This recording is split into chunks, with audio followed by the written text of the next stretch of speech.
So my daughter asked me, why did mommy leave? When is mommy coming back? And a 4-year-old struggles to understand the concept of 2 weeks and that mommy really would like to be here, but she can't. So if you're ever in a similar situation like me, expect that these questions will not be only asked once and will need more than just one simple sentence for an explanation. So what should you say? Well, you should do what any good parent would do. Aha! Try explaining things as best possible and reassure your daughter that mommy misses her and will see her soon.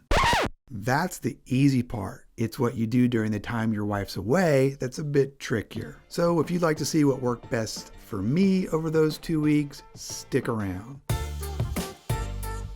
To help dads like you make the most of the time that you have with your daughter while mommy's away and keep you and your little girl happy and sane, I have 8 tips you can use all together or cherry pick the ones that you think would work best for you. And the first tip is have a routine. Time will pass quicker if you know what to expect, especially for your daughter. This will keep your daughter entertained, active, and with a better sense of security. Let me show you what my weekday routine looked like. 6 a.m., wake up, coffee, check email. 6:30, shower. 7 to 8 a.m., get some work done. 8 to 9 a.m., wake up Blue, brush teeth, put on clothes, prepare bag for school, video chat with mommy, drop Blue off at school. 9 a.m. to 12 p.m., get an ice Americano and get some work done. 12 p.m., first meal and break. 1 to 2:30, gym and a shower. 2:30 to 5:30, get some more work done and clean up around the house. 5:30, pick Blue up from school. 6 to 8 p.m., fun activities like this jumping cafe. 8 to 8:30, dinner. 8:30 to 9, bath and blow dry hair. 9 p.m. is book time, a chat with daddy about school, and our second video chat with mommy. 9:30 to 10, wind down with a movie. 10 p.m., sleep. As for the weekends, get together with family, friends, visit theme parks, the zoo, aquarium, playgrounds, or whatever you and your daughter would enjoy.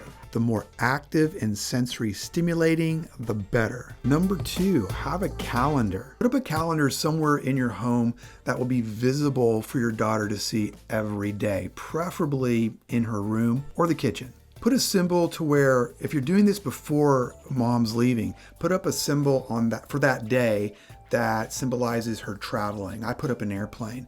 Do the same thing when you expect her to come back or you're leaving, another airplane in that case. And as each day progresses, either toward the day that she leaves and as we get closer to when we reunite, mark that day with an X.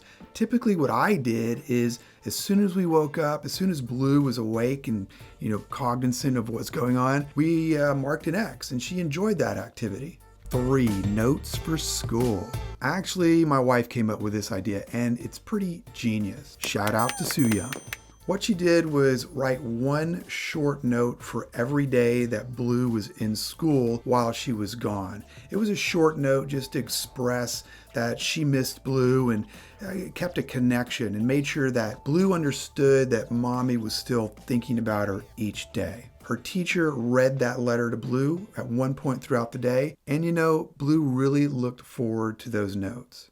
4, emotional breakdowns. More likely than not, and more likely more than once, your daughter's going to have an episode where she breaks down because she really misses mommy.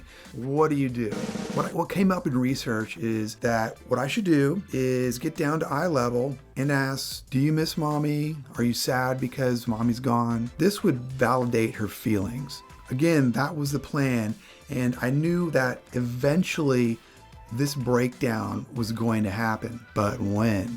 Well, I'll get to that one in a moment. 5, expect changes in behavior. I also read that you should expect changes in behavior. You should expect outbursts or unruly behavior because this is something natural that a child goes through. There's that frustration or that separation anxiety when a parent's gone for any fairly lengthy amount of time. And if you know to expect these changes in behavior, you're really better suited to deal with them. Instead of getting upset, you'll recognize that, oh, this is happening because your daughter just misses mom. So what do you do in that situation? Stop, get eye to eye level and ask, how do you feel right now? If you feel that the answer doesn't really suit the behavior because it's maybe not ordinary, it's sort of out of the blue or what have you, then you might want to follow up with a question like, do you miss mommy? Is that how you really feel? Which more than not turns out to be the reason why. And then again, you want to validate their feelings and say, you know what, I miss mommy too. Don't worry, we're going to see her soon. Reassure her that things are okay and we'll all be a family unit as soon as possible. Number 6, scent of a woman. Okay, what do I mean by scent of a woman? I also read that it was a good idea to take some article of clothing, most likely a t-shirt that mommy wore, and keep it around for your daughter to wear at night before bed or instead of her pajamas. But the trick here, the thing to do, is don't have a clean t-shirt. Make sure mommy wore it at least one night so her scent is on that shirt, and that scent will carry over to your daughter. This sort of works twofold. Number one is that your daughter is going to have something physical for her to connect to mommy. And number two, whether it's conscious or subconscious, the idea is that it's going to be soothing for her at night. Clever idea, in my opinion. Number 7, regular and balanced communication. Technology is amazing. I remember not too long ago, if I wanted to make a long distance phone call, especially overseas, you had to pay per minute and it was not cheap. But today, on our smartphones, you have video chat and it is free.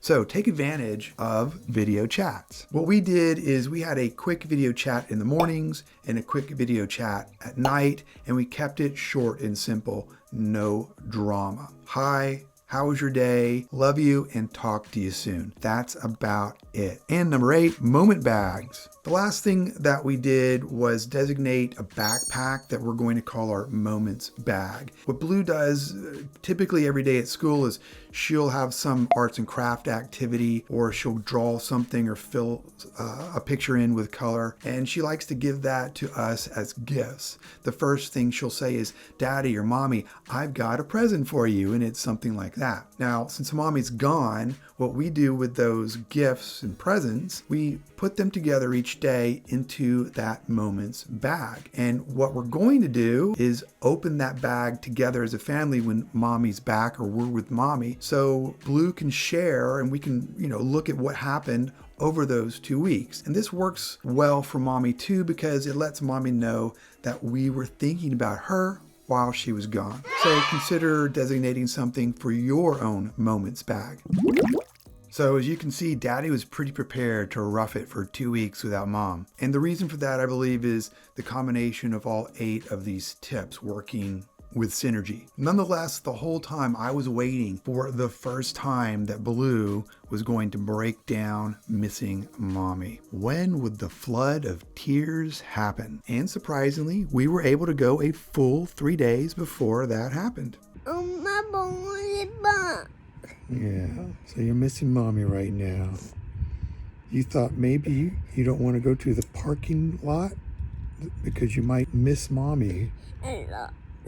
You might lose Mommy, but you can't lose Mommy, right? You just feel a little bad and you want to talk to Mommy right now, right? Well, when she wakes up, she'll call us, okay? Right now, what's Mommy doing? What did Daddy say Mommy's doing right now? Sleep. She's sleeping. What does it look like when she sleeps?